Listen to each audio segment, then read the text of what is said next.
we got more solo leveling glaze from a small YouTuber known as penguinz0. I don't know if you guys know about him. Just a casual 16.6 million subscribers. But hey, let's check out what he has to say when he says solo leveling is a must watch. I love you. What? You ever heard those words before? Yeah. Well, you have now. Okay. You know what else I love? Solo leveling. Solo leveling. Yeah. I think it is a must-watch show. Yeah. It's a little something called anime. Might have heard of it before. Solo leveling has really blown up with the success of season 2. It has exploded in popularity. It's broken a bunch of records and right. The records, I think, notably being Crunchyroll stats. It's surpassing like what, like One Piece, Demon Slayer. I forget exactly what the stats were, but yeah, there are a lot of like quantifiable statistics being broken right now with the season 2 just popping up. In season 1 as well, it was doing amazing, but I think that season 2 has really lifted the floodgates. Not to put the pinky out and the fedora on, but I liked it a lot during season 1 too, and I was preaching the good word. Yeah, baby. Then. I know it's a little hipster thing to say, but yeah, I was sucking its dick before it was cool. Though I haven't read the manhwa that it's based on, so I'm not like a primordial meat swallower of solo leveling, but I was an early adopter. But now everyone's Primordial meat swallower is crazy. throwing it in a big way because the show is extraordinary. It is a really, really good show. It's a very straightforward show with a simple premise we've seen hundreds of times before. But what matters is the execution. So many people, their biggest complaint about solo leveling is that it's just stupid Unga Bunga battle stuff. But guess what? Like, that's all it takes. You know why Demon Slayer does so well despite it having a lackluster story? Listen, I understand that you may be the biggest Demon Slayer fan, but it is objectively not on the writing of, let's say, Monster, Madoka, even Villain Saga, and so on and so forth, right? I hear ridiculous things being said about those shows, even if I haven't watched some of them. Like, it kind of makes sense to me that, yeah, obviously. But here's the thing. All you need is a simple concept, and there are way more stupid people out there than smart people. That is just objective fact. The average person is a monkey like myself, and we just want to watch hype shit. We don't want to overly think and critically analyze about what the symbolism and what the theme of the show is trying to be and have it be like a fucking meta commentary about society. Fuck that shit. Most people just want to turn their brain off and enjoy something. Solo leveling is exactly that. It's so simple. It's so hype. The barrier of entry is so low, and the execution of these simple, very simple tropes, the hype, the aura farming, they do it so well. That's why it's popping off so much. It's not trying to reinvent spaghetti and meatballs here. It's perfectly content doing it very well. Yep. So it's basically a world where humans have awakened magical power, and these gates are starting to appear, which act like dungeons in video games, if any of you are gamers out there. And the humans that have these powers become hunters more often than not, and they are ranked from E to S. E. The bullshit about this is that, like, you can't get stronger by training, you know, unless you're Jinwoo and you're just part of a different system. The fact that, like, you're stuck at the rank that you awaken to and that's it, it's like, damn, that sucks. Being dog shit tier, absolutely useless, bottom of the barrel, to S, being the creme de la creme, the best the society has to offer. So these hunters will take these missions from their guilds, or sometimes not even with guild work, and go to the gates, defeat the boss to close the gate. The hunters protect the rest of humanity by closing these gates, so that way the magic beasts don't come in and fuck us all in the face.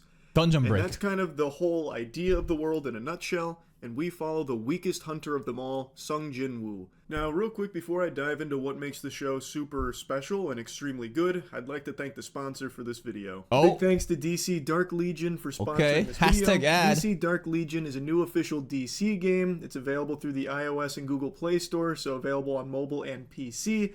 It's a pretty simple game, making it optimal for pickup and play. It's an This dude really put a fucking hashtag ad into a game in a fucking 10-minute clip. Hey, get the bag.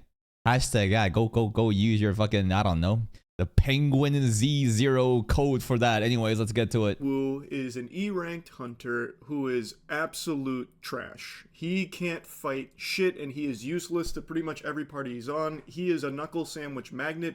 The magic beasts treat him just like this fucking meat punching bag for them to dominate. He really did start as the weakest. His epithet was literally the weakest hunter in the beginning. And he is well known as the weakest hunter in this world. Yeah. But even though he still gets walloped by anything with a pulse, he continues to go on these dangerous missions through these gates as an E-rank hunter. He got bills to pay. His clock clean time and time again for the singular purpose of trying to make money through being a hunter to hopefully at some point save his mother from an incurable disease. And put his sister through college. Bro is just risking a life trying to fucking pay the bills.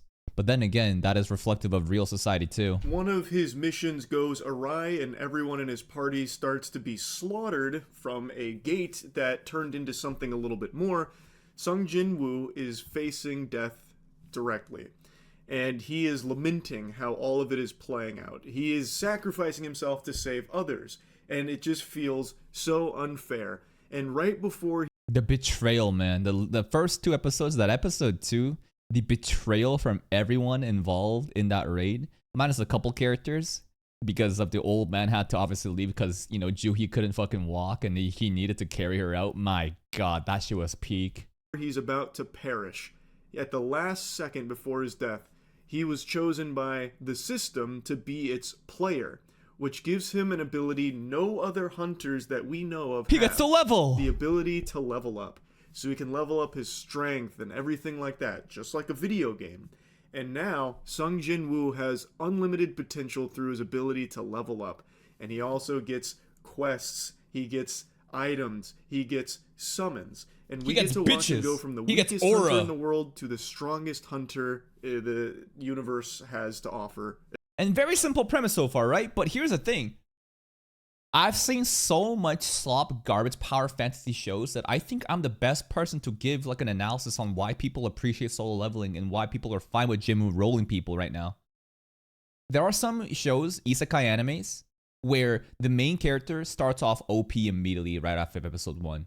And I can't take that shit seriously. If you're gonna go that direction, you need to make sure that comedy is a big point of the show, or have other people be the focus such that you build up the hype and the threat of the enemies and then have the main character show up at the end and save the day, right? That's what happens in Eminence in Shadow or One Punch Man. There's this one show that I get really fucking pissed off. It's the Appraiser anime. Remember that one, guys? The the weakest appraiser is actually the strongest whatever isekai. And that was a dungeon show, I think, not really an isekai, but goddamn, the way that he was given everything in the beginning pissed me off because I just don't care about the enemies he's fighting. Oh, an S-rank threat? Who cares? Bro can just use his fucking eye power and just stop everything and just go slow motion and kill everything and take the powers. And I'm like, okay, who gives a fuck?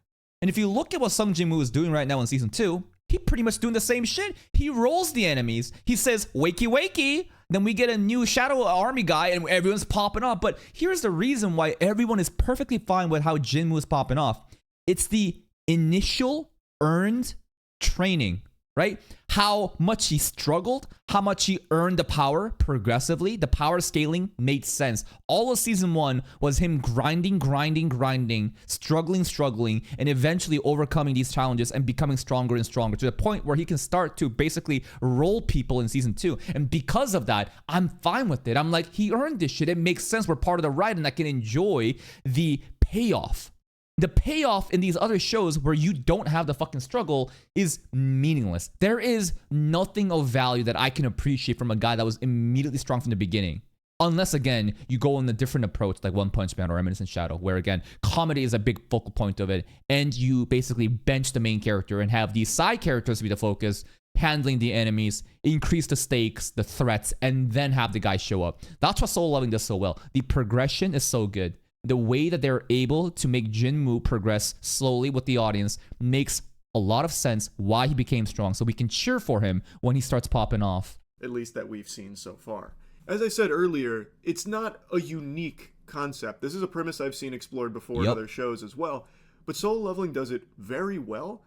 Because it executes these simple points very well. Like these kind of power fantasies are dime a dozen. Why does Solo Leveling do so well? Because, again, I just mentioned about the whole, like, the progression part of it, right? The way that he earned the powers. And another thing is, it's so stylish, right? The art style from the webtoon, the artist is godlike, rest in peace. But god damn, it's so appeasing, like eye appealing, right, to look at it. The A1 Pictures also did an amazing job adapting Solo Leveling, and the fight scenes are so fucking peak. Another thing is, I think that Sung Jin Woo is a very relatable character to a lot of people that wants to be that like weak guy turned strong. They want to self-insert, right? You want to have a cool protagonist that you could envision yourself being, because that's kind of what power fantasy is. You want to self-insert yourself as the main character, and the more relatable the experience is, the more emotionally engaged you're going to be with the show, right?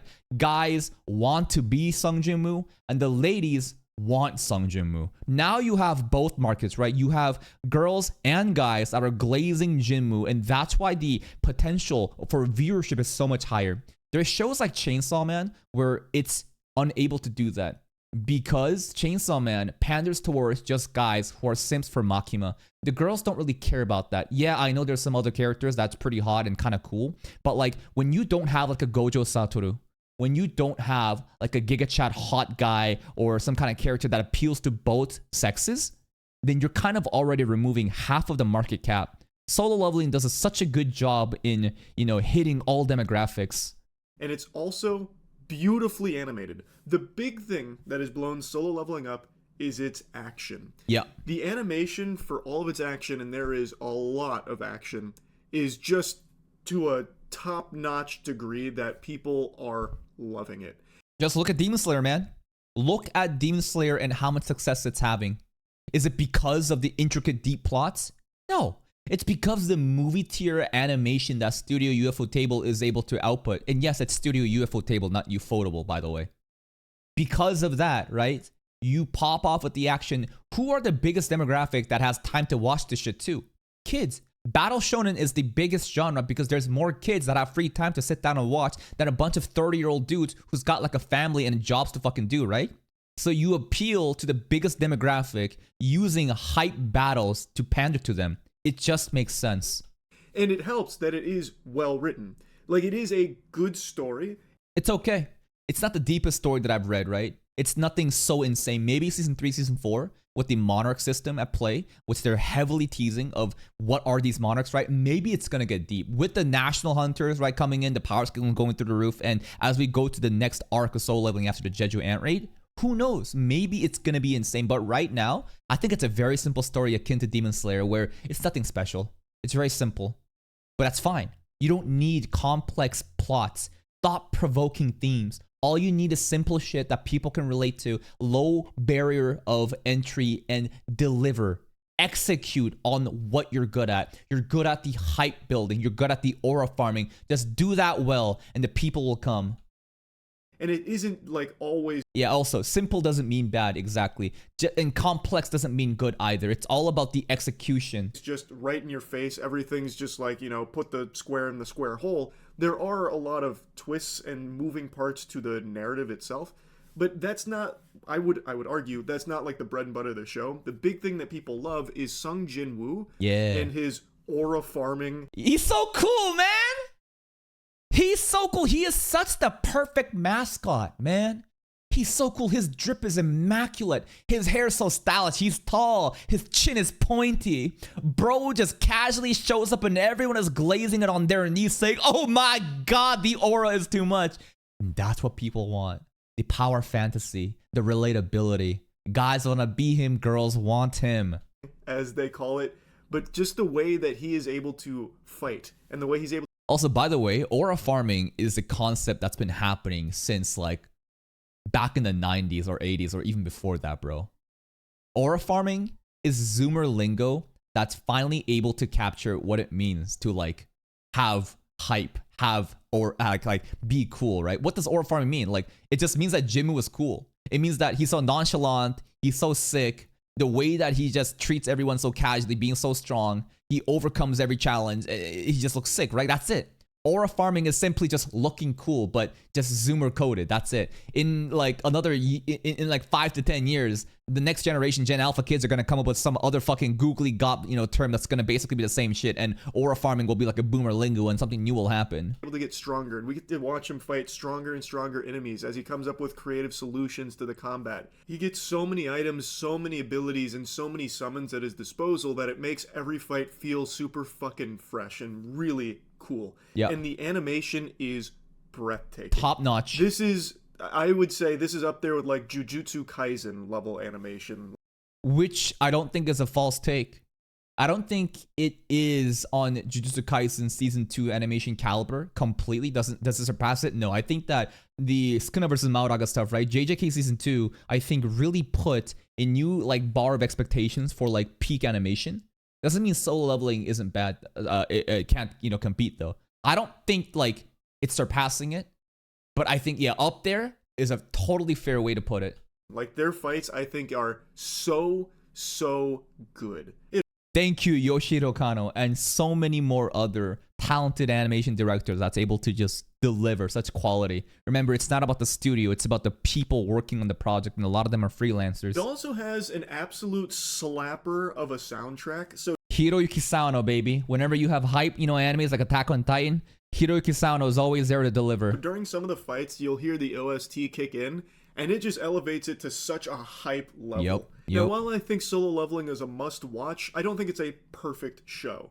I think there's quite a few valid complaints. I don't think there is a perfect show, because perfect is an impossible metric to be reached by human beings who are irrational, imperfect creatures. Nothing is perfect. Especially, but that's what makes it special. The pursuit of perfection is what creates new, you know, levels of art. When it comes to season 1. So Danny has been watching Solo Leveling since all of this hype around it. Who? He wanted to get in and see if it's as good as it is, you know, as people lead him to believe it is. So he just started it recently and he's really liking it, but he had some like really valid complaints that I also said about season 1 in particular, where there's not really any characters outside of Sung Jin-woo.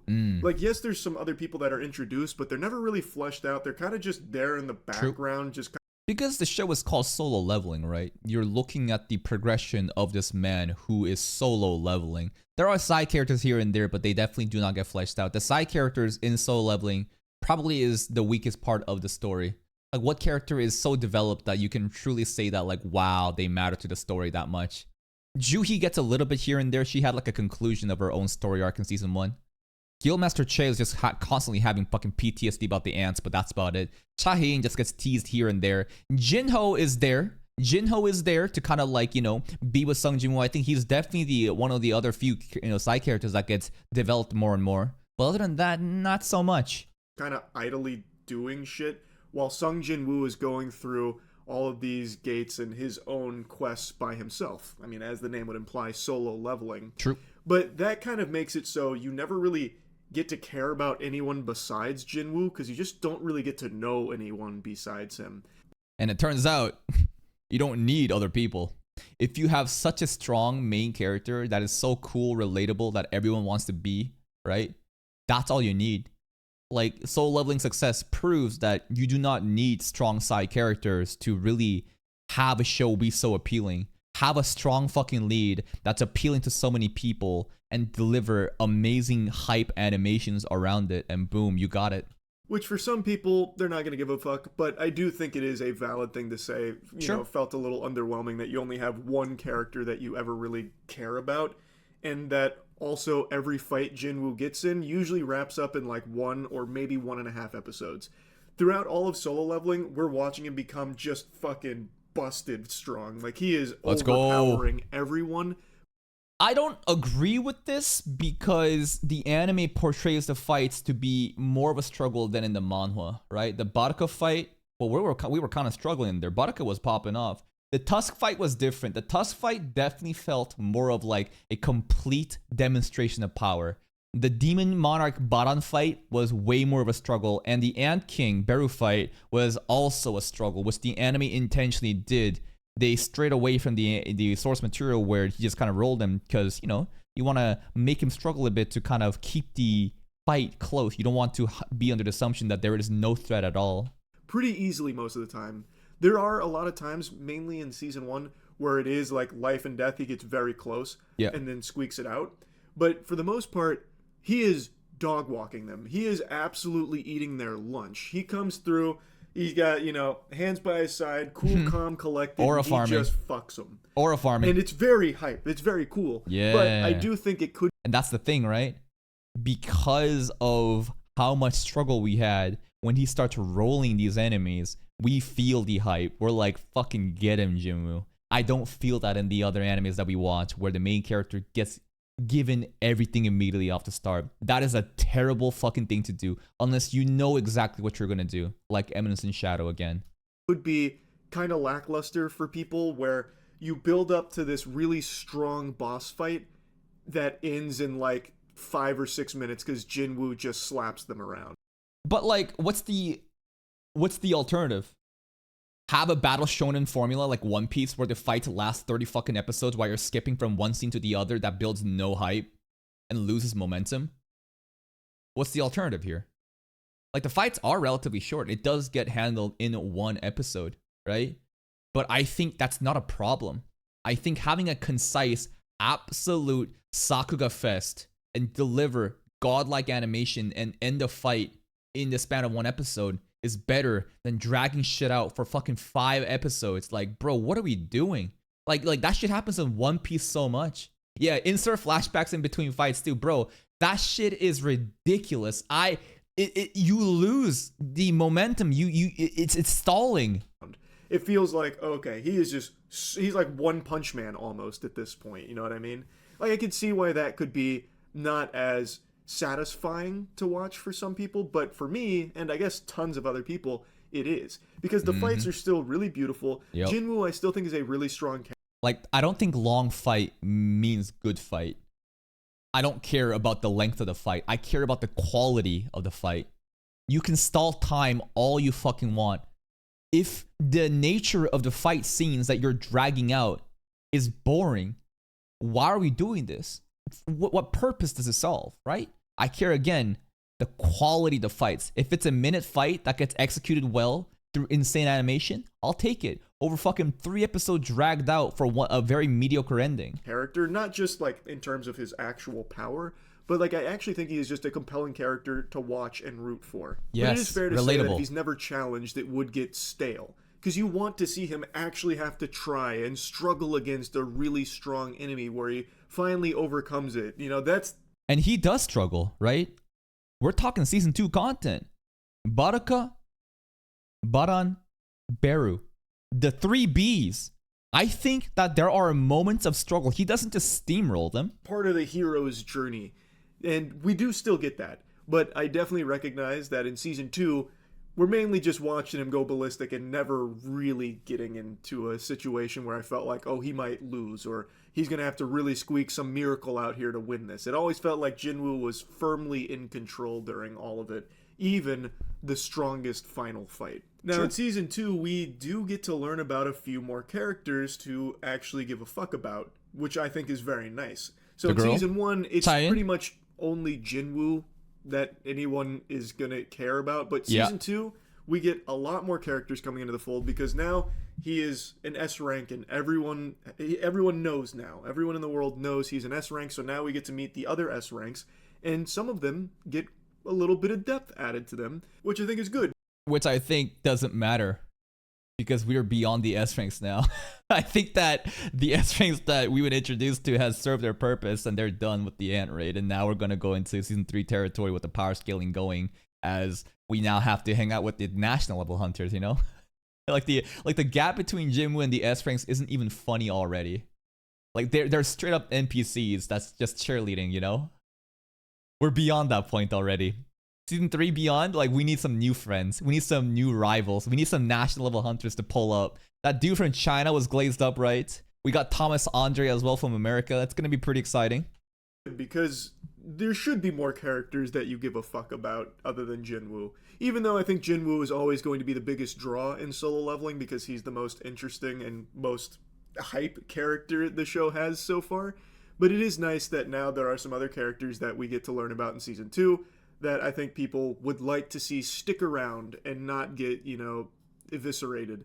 Anyway, though, I'll stop yapping about it. I think solo leveling is a must-watch, especially for anyone that likes, you know, over-the-top anime action. It's a beautifully animated show and just a great time.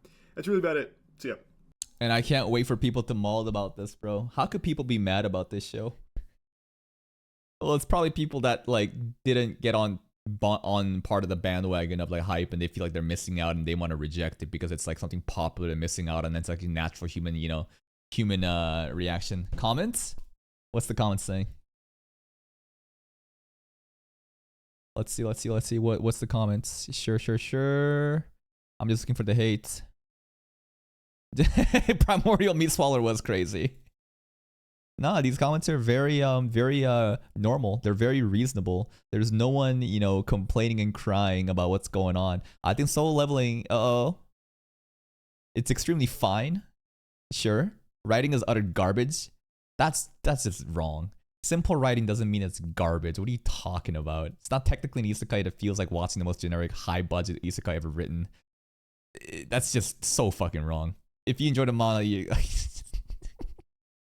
Like, what do you mean? Like, what do you fucking mean the writing is utter garbage? Why is it garbage? Because it's simple? Because, again, it's not a fucking, like, a deep, profound, you know, commentary about society and the themes that it's trying to tell? Bro, simple doesn't mean bad. Also, more people want simple shit. Again, think about this, right? Think about this.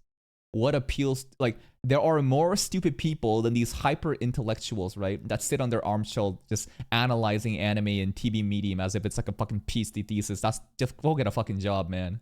These people will never be happy with anything. They're constantly suffering, and basically their mental prison is like the root of their suffering. They can never enjoy anything. But there's a lot less of them compared to the average person. The average person just wants simple shit. They want to turn their brain off.